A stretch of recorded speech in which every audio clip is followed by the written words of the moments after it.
Salut à tous, c'est Fab et aujourd'hui on va parler série télé, série de la plateforme Netflix, Viking Valhalla. Alors cet avis sera sans spoiler, donc je vais indiquer ce que j'ai aimé, peut-être que j'ai ce qui m'a moins inspiré, moins attiré, et puis voilà, tout simplement cet avis vous donnera l'envie d'aller regarder, de faire votre propre avis, mais aussi parce que, faut donner une précision, Viking Valhalla est bien issu d'un univers, donc peut-être aussi faire découvrir cet univers. Ben justement, donc Viking Valhalla, donc il y a un lien direct avec la série nommée Viking, hein, tout simplement, donc le même nom, hein, je pense que c'est fait exprès d'ailleurs aussi. Donc la série Viking qui est aussi disponible sur Netflix, hein, les 6 saisons de Viking.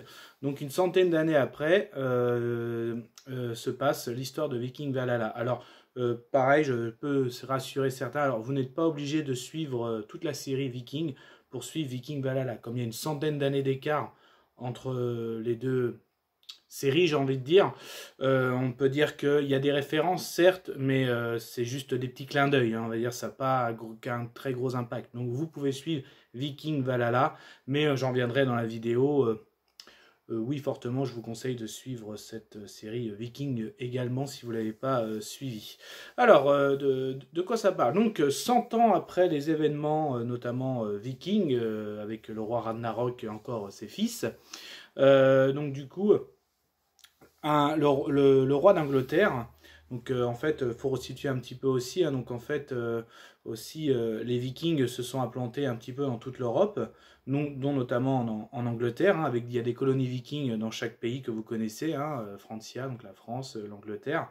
Et justement, 100 ans après les événements vikings, j'ai envie de dire, en fait, le roi d'Angleterre actuel veut se débarrasser des colonies vikings. Pour lui, en fait, les Vikings n'ont rien à faire.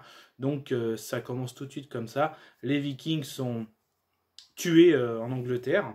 Du coup, cette nouvelle prend vite dans toute l'Europe, est mise au courant, y compris les pays scandinaves.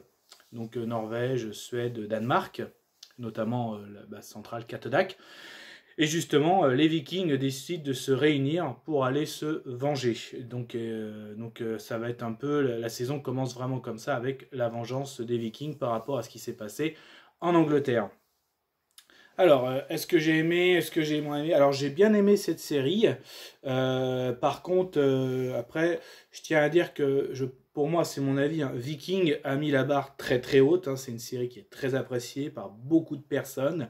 Donc là, le fait de faire une sorte, pas une suite directe, parce que, je répète, il y a à peu près 100 années entre la fin de la saison 6 et Viking Valhalla, mais ça reste quand même dans le même univers. Hein. La preuve, si vous l'appelez Viking Valhalla, Viking, voilà, je pense que Netflix a sa petite stratégie. Hein. Viking est d'une poule aux œufs d'or, ils se sont dit, voilà, il faut qu'on continue. Et il y a d'autres histoires à raconter sur les Vikings que celle qui a été racontée avec notamment Ragnar et ses fils.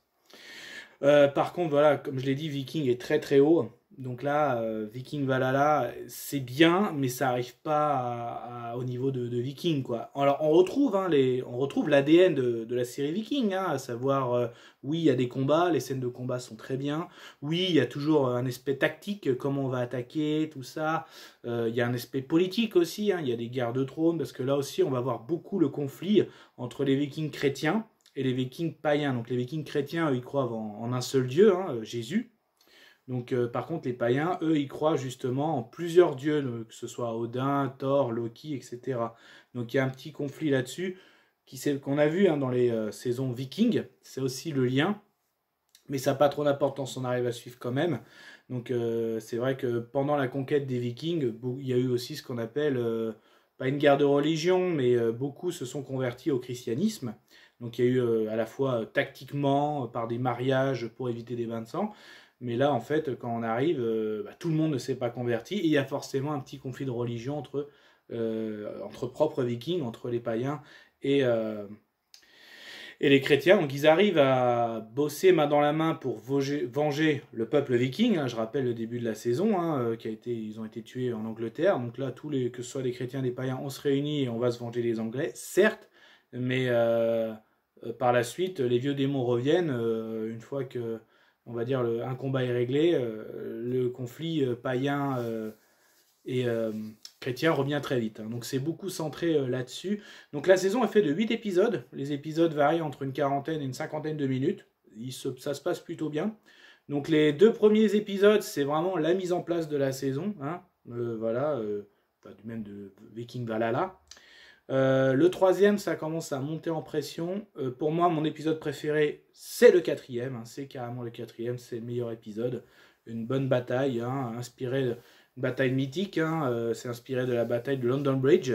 D'ailleurs, quand je dis mythique, même encore aujourd'hui, cette bataille a eu des conséquences parce que des protocoles officiels de l'Angleterre utilisent les conséquences de cette bataille, sans spoiler bien sûr, mais après, s'il y a des gens peut-être fans d'histoire et de Vikings, ils connaissent sans doute la bataille de London Bridge.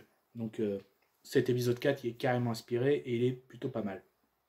Et après justement, il y a l'histoire, la saison se termine avec le fameux conflit païen-chrétien. Voilà, donc ça descend un petit peu, 5, 6, 7, 8. Voilà, donc en gros c'est ça, ça monte petit à petit, le 4 paroxysme, et je dirais que 4, ouais, 5, 6, 7, 8, ça descend, ça se stabilise.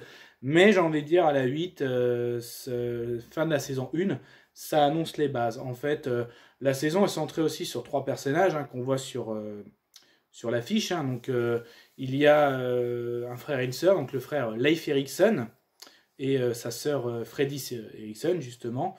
Donc, ça se concentre là-dessus. Et il y a aussi un autre personnage principal qui est Harald. Donc là, c'est les 3 personnages qu'on voit sur l'affiche. Hein. Donc, Harald et Leif participent brièvement à la bataille en Angleterre. Freydis a plus une histoire justement entre les conflits chrétiens et païens. Et ensuite, les 3 se réunissent à la fin de la saison. Et effectivement, je pense que c'est là que ça va vraiment lancer ces personnages. Voilà, parce que je pense que ces personnages, pourtant des vrais personnages hein, connus, hein, même dans l'histoire, s'y est pas autant attaché.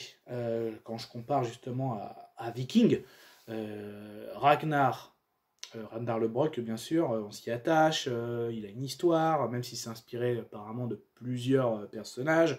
Il y a ses fils, vraiment aussi, tu te dis, ses fils, c'est vraiment prenant leur histoire.